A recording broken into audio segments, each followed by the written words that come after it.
Þetta var Elvis, en hingað til okkar í hljóðstofu Útvarpsafróti í Sandgerði komin góður gestur, en það engin annar en Óli Greipsson, lögregluþjónn. Velkomin, Óli. Takk að þið fyrir. Nú þú kunnur af störfum þínum fyrir lögregluna, en það allt annað sem við ætlum að tala núna. Já. Þú ert í forsvari fyrir nýstofnuð samtök vittleysinga. Já, það rétt. Segðu mig frá þessum samtökum. Já, samtök vittleysinga eru baráttusamtök vittleysinga á Íslandi í dag. Eru vittleysingar það margir á Íslandi? Já, það gefur augaleið. Helmingur þjóðarinnar er undir meðalagi í greind. Það liggur í augum uppi, ég sé það, sem er þó vittleysingur. Já, þetta orð, vittleysingur. Nú hefur þetta verið notað í niðrandi merkingu, því hins vegar notið þetta orð ykkur. Já, í raun og veru er þetta alls ekki niðrandi. Þetta hefur fengið þessa merkingu í huga fólks. Vittleysingur er einhver sjá sem hefur lítið vit, það er vitlaus. Við viljum ekki vel að kalla þeir hálfvitar, fífl eða astnar, heldur bara það sem við erum, vittleysingar. Og við viljum taka hérna neikvæðu merkingu úr þessu orði með því að nota það. En heimskingjar? Nei, heimskingi er allt annað. Heimskingi er bara illa upplýstur. Það er ekki það sem við erum. Við erum vittleysingar. Vittleysingur þarf ekki að vera illa upplýstur, hann er bara illa gefinn. Já. Nú ráðist þið ekki á garðinn þar sem hann er læstur þegar þið komið svona úr felum og segið við erum vittleysingar, takið okkur eins og við erum. Já, nei, það hefur rétt hjá þér, það hefur verið nýðist á okkur vittleysingarum í gegnum aldirnar. Hvers vegna heldur þú til dæmis að bíll svona eins og Skóti seljist á Íslandi? Hverjir kaupa svoleiðis? Vittleysingar? Nei, tilveru okkar hefur ekki verið viðurkennd, við þykjum alltaf verið svo greindir Íslendingar, en samt sem áður er staðreyndin sú að við erum vittleysingar, það erum við vittleysingarnir, sem höldum þjóðfélaginu. Hvað áttu við með því? Já, við vinnum lægst launuðustu störfin. Lægst launuðu? Já, ég sagði það. Nei, þú sagði lægst launuðustu, það er vittlust. Já, hvað er þetta maður? Ég er vittleysingar. Já, fyrir. Þannig lýsandi dæmi það hvernig við vittleysingar erum fótum tróðnir. Sífellt er það að leiðrétta okkur og reyna að kenna okkur að tala rétt. Við segjum bara hingað og ekki lengra. Við erum of vittlausir til að tala rétt. Við tölum bara vittlaust ef okkur sýnist. Við erum hættir að skammast okkur fyrir það að vera það sem við erum. Já, allt í lagi, slappaðu bara. Þetta er bara útvarpsmynd. Segðu mér frá tilurð þessara samtaka.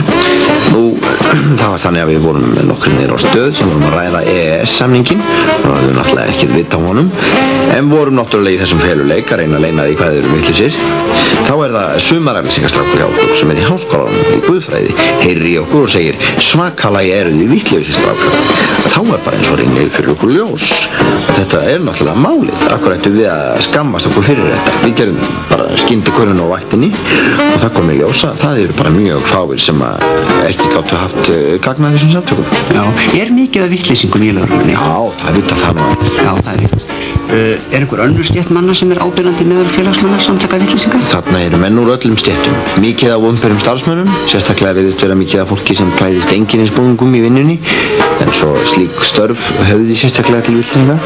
Svo líka mikið af atvinnubílstjórum og bændum. Bændum? Já, það má eiginlega segja að bændasamtökin hafi gengið á einu bretti í samtökinu. Já. Hvert er svo markmið félagsins?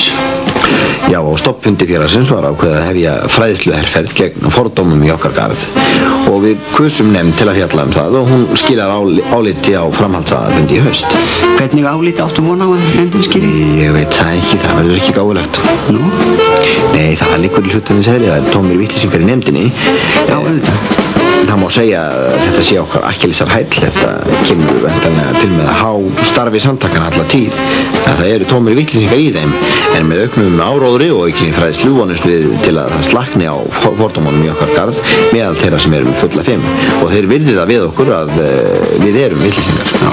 Þakka þið fyrir orðin. Höfum þetta loka orðin í dag og fyrir ykkur hlustendur góðir sem hafið áhuga á að fræðast nánar starfsemi samtaka heimskingja. Vitleysinga. Fyrirgefðu. Samtök vitleysinga, ekki heimskingja. Þú sagðir samtök heimskingja. Já, fyrirgefðu. Samtök vitleysinga, sem sagt ef þið haldið að þið gætið átt erindi í félagskapinn, þá er símanúmerið hjá samtökum hálfvita. Vitleysinga. Já, fyrirgefðu vitleysinga. Já, ef þið sem sagt viljið ganga í Idiótaklúbbinn, vitleysinga. Jæja, vitleysingaklúbbinn, þá getið þið hringt í þennan síma og talað við einhvern asnan. Síminn. Já, vitleysingin fyrirgefðu, já, fyrirgefðu. Þið þurfið ekkert að skammast ykkar fyrir að vera bjánar. Vitleysingar. Fyrirgefðu, vitleysingar. Þú vildir kannski ganga í samtökin? Aha. Þú myndir kannski vilja ganga í samtökin? Samtöku vitleysinga? Já. Heldur ég fara að ganga í samtöku vitleysinga? Já, akkur ekki. Hvaða fíbl ert þú eiginlega? Ég er ekki fíbl, ég er vitleysingur. Þér gengur greinilega illa að skilja það. Nei, mér gengur það vel. Ég er engin vitleysingur. Sko, það er langbest fyrir því, vinur minn, að þú komir út úr skápnum og viðurkenni hvað þú ert. Ég er engin vitleysingur, ég er með 4 B í samvætti Það er ekkert að marka það. Margir vitleysingar eru afburðarnámsmenn. Já, ég er stór-gáfaður. Já, það er alveg sama þó þú heldur Ég skal segja frá því. Það er típist fyrir vitleysinga að halda þessu gáfaður. Nei, einmitt ekki. Nei, ég skal segja það.